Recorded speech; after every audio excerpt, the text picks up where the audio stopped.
Hi friends, welcome to my channel. இன்னைக்கு நம்ம என்ன வீடியோ பார்க்க போறோம்னா பச்சை பயிர் வச்சு ஒரு தோசை ரெசிபி தான் செய்ய போறோம். இது வெயிட் லாஸ்க்கு ரொம்பவே யூஸ்ஃபுல்லா இருக்கும். என் வீடியோக்குள்ள போறதுக்கு முன்னாடி என்னோட சேனலை சப்ஸ்கிரைப் பண்ணாம இருந்தா சப்ஸ்கிரைப் பண்ணிக்கோங்க.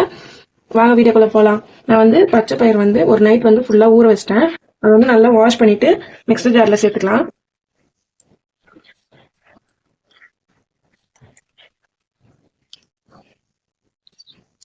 இப்போ வந்து பயிர் எல்லாமே ஆட் பண்ணிட்டேன். ஒரே ஒரு சின்ன சைஸ் பச்சை மிளகாய் ஆட் பண்ணிக்கலாம். சின்ன சின்னதாக கட் பண்ணி போட்டுக்கோங்க. இஞ்சி ஒரு சின்ன துண்டு போட்டுக்கோங்க. சீரகம் வந்து ஒரு ஹாஃப் ஸ்பூன் போட்டுக்கோங்க. ஒரு 1/4 ஸ்பூன் போட்டா போதும். 1/2 ஸ்பூன் கூட வேணாம், ஃபிளேவருக்காக தான். இது கூட வந்து நீங்க கொத்தமல்லி புதினா இருந்தா ஆட் பண்ணிக்கலாம்.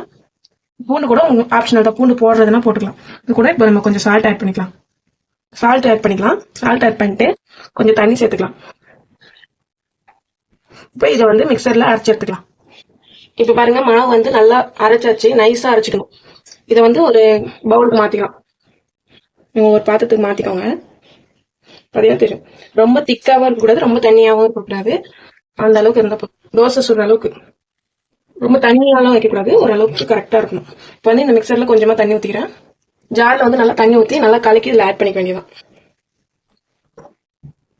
அவ்வளவுதான். மாவு பாத்தீங்கன்னா நல்லா புளிச்சிருக்க மாதிரி நல்லா நுரைச்சு வந்திருக்கா. இப்ப வந்து நல்லா கிளறிக்கோங்க. நம்ம தண்ணி மாவு சேர்த்துக்கிறதுனால ரெண்டுத்தையும் நல்லா கலக்குங்க. அதை வச்சு நல்லா நுரைச்சி வந்திருக்கும். இந்த மாதிரி எடுத்து ஊத்துற மாதிரி இருக்கணும். அந்த மாதிரி பார்த்துட்டு நம்ம வந்து கரைச்சிக்கணும். சரி, இப்போ தோசைகளை வச்சு அடுப்பு ஆன் பண்ணிடலாம். ஆன் பண்ணியாச்சு, தோசைக்கல் வச்சாச்சு.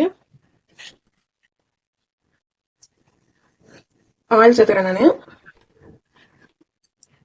இப்போ வந்து ஒரு ஆனியன் வச்சு நல்லா தேய்ச்சிக்கோங்க. தோசைக்கல்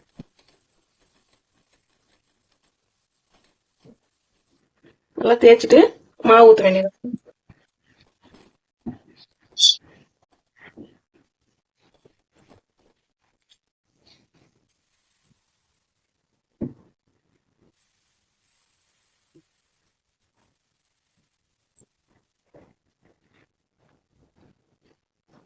தோசை வந்து நல்லா நைஸா வந்துருக்கு பாருங்க. இப்போ வேகட்டும். இப்போ வந்து ஒரு பக்கம் வந்து நல்லா வெந்துருச்சு. நம்ம வந்து திருப்பி போட்டுக்கலாம்.